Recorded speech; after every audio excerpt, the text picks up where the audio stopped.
Anyone else having flashbacks to Christmas music right now? Like, it's been a couple weeks, but I don't know about you, my brain is still going like, it's beginning to look a lot like, no! It's the most wonderful time, no! Jingle Bell, I will open up my brain and punch you. I will find a way. Whenever any of your friends are saying stuff like, all I want for, you better think long and hard about how you finish that sentence. What? All I want for dinner is tacos. If you drop into Mariah Carey, our friendship is over. I'm telling you that right now. But we're now into a new year. And I don't know about you, but whenever I watch the ball dropping in New Year's, I just want to go like 5, 4, 3, 2, 1. Happy New Year! 1, 2, 3, 4, 5. As the ball immediately goes back up, because you know all those drunk people in New York are going to think that they've started to travel back in time. And it is New Year's, it's time for the resolution, so a lot of people say stuff like, this year I'm going to get in shape. This year I'm going to learn a new skill. This year I'm going to be more honest. And I recommend against that last one. Because I'm an honest person, people have told me that. I don't think it's worked out well for me. And there are certain situations where you just don't want to be honest, like in relationships. Like if I'm dating a woman, she's going to want me to say stuff like, I can't imagine my life without you. I don't have to imagine it. I can remember it. You ain't been around that long there, sweetness. I got a long history of what it was like to be alone. It's not going to take a lot of brain power for me to imagine what life is going to be like after you leave. That's not romantic. Or, you're the most beautiful woman in the world. Now on that one, I'd be telling the truth, because when I say in the world, I'm talking about beneath the Earth's surface. And if you're in competition with subterranean mole women, then yes, you are the most beautiful woman in the world. But if you're asking me if you're the most beautiful woman on Earth, there's too much competition. And let's face it, I don't think the most beautiful woman on Earth is going to go for, this. I'm not saying it's impossible, it's just very unlikely. Or maybe something like, you're the only woman for me. Well, just basic math rules that out. There are like 8 billion people on the planet right now. Roughly half of those are women. Figure maybe an eighth are in an age range where it wouldn't be too creepy and or illegal for me to be interested. You put all that together and you're telling me that really you're the only one that I could, match up on Tinder? I don't think so. I'm going to be sleeping on the couch a lot in any relationship. I'll just tell you that right now. And relationships aren't the only place where honesty gets you in trouble. I get in trouble at work because of it. Like, we're supposed to do these social media posts. And I asked my boss, can I please just do an honest one? She said, absolutely not. I said, come on, I hadn't even told you what it was going to be. She said, you don't have to. I know you. I said, aren't you at least curious? She said, fine, what were you going to do? Please buy this stuff. We're tired of looking at it. No. So, honesty, not really that great. Personally, for my New Year's resolution, I have resolved that I'm going to date women that are just much, much younger than I am. I know that sounds creepy. I know that sounds creepy. Hear me out. I mean, you've just heard some of the stuff I talk about. And if you've ever seen me on stage before or seen any of my videos, you know some of the ridiculous stuff I come up with. Trust me, it's not any better when I'm home alone. There is not a woman my age on the planet that has been through the trials and tribulations of life, become a better, stronger, smarter woman that's going to want to put up with my nonsense 24/7. She's just not out there. So I'm going to have to date someone like in her early 20s and hope that our maturity levels somehow match up. And then, if I'm very lucky, as we grow older, she will drag me along with her and I will become a more responsible adult. Either that or she'll make me disappear under mysterious circumstances because she just can't handle the lunacy anymore. And really, I can't blame her. And you might be thinking, well, Jason, what you've said so far isn't that ridiculous. Here are some examples that I'm talking about. Whenever I would pray, I would look up to the sky because that's where heaven is. And then I realized the earth spins. Plus, it's moving through space.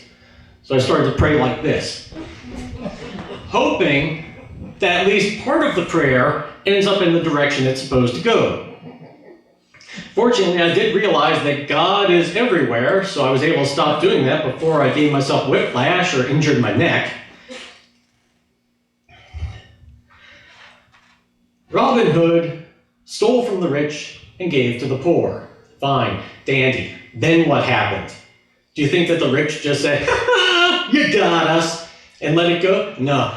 I think they went after the poor even harder, like, we're going to go into their houses, we're going to take every bit of money, and then we're going to take their clothing, their food, their children. I don't care. I don't like being made a fool of by some guy with a bow and arrow.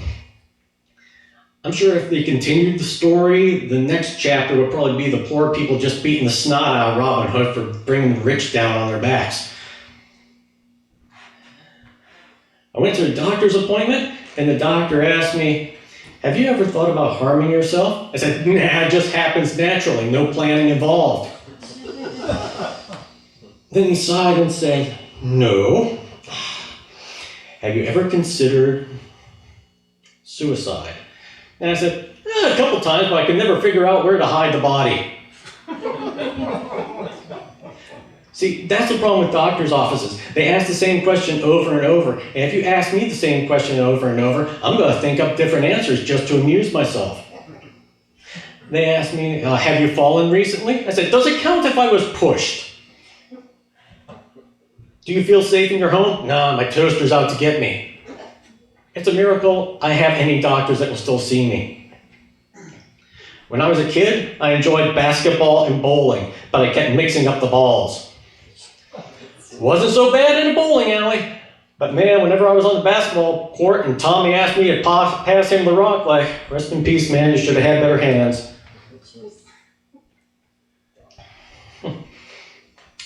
Whenever Amish people have kids, do you think that they put the babies in a child seat whenever they're going for a buggy ride?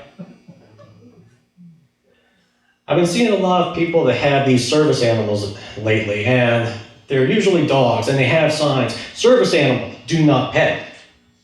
But I want a pet. It's a cute doggy. I'm getting to the point where I'm about ready to start petting the owners.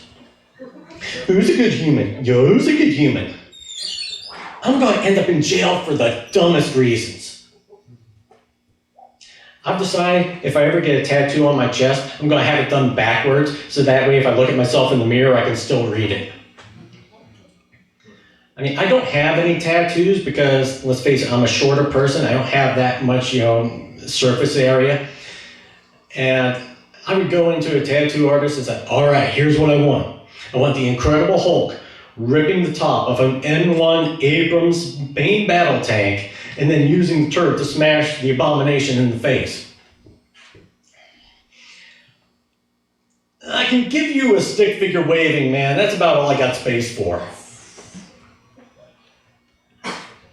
I've also thought about going into a hair salon and asking them to color one hair, just to see how it looks. I don't want to make a commitment yet. Again, that's one of the reasons I would be in jail, and that's a stupid thing to go for. I want to put a bag of potting soil in my refrigerator just so I can say, freeze, dirtbag! See, this is the kind of stuff I think all the time. And that's part of the problem. I pay attention to what people say. I pay attention to what people do. And people just aren't thinking. I was at work, and a woman came in needing a repair. Simple repair. It took me like 30 seconds. As I was handing it back to her, her eyes lit up, and she looked at me and said, you're the love of my life. Women, please don't do that. Please don't do that. You have no idea how starved for affection some guys are. I mean, that happy little throwaway line she just tossed out there, that could have had consequences. If it was a bad day, I might have followed her home like a stray puppy. So, Here's Jason's tip. Just say thank you. Thank you covers it. Thank you says what you need to say. We appreciate that. But I pay attention to words. Like, corporations hate to admit that they've done something wrong. They don't like to use the word problem. And all of a sudden it has become opportunity. Oh, things didn't go wrong. It's an opportunity for improvement. So then I get real nervous when they offer me an exciting employment opportunity. What's wrong with the job there, Tom? In fact, I got an email about a new employment opportunity, and it was saying, we're looking for energetic and enthusiastic employees.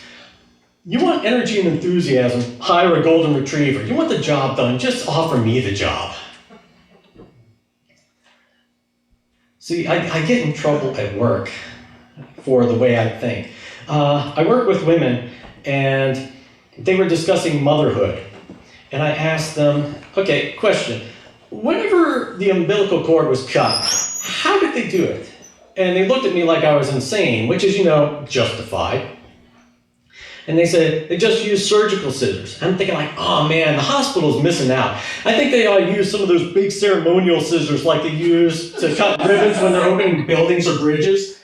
And then confetti should come down from the ceiling. A new life has entered the world. Make it an event. Tell you right now, if I ever become a father, I'm using the samurai sword. There can be only one. Start the kid off with some fanfare. That's what I say. And then they showed me a picture of an ultrasound, and I thought to myself, that looks an awful lot like a QR code. Snapped a picture of it with my phone, got a free 6-inch sweet onion chicken teriyaki from Subway. It was awesome.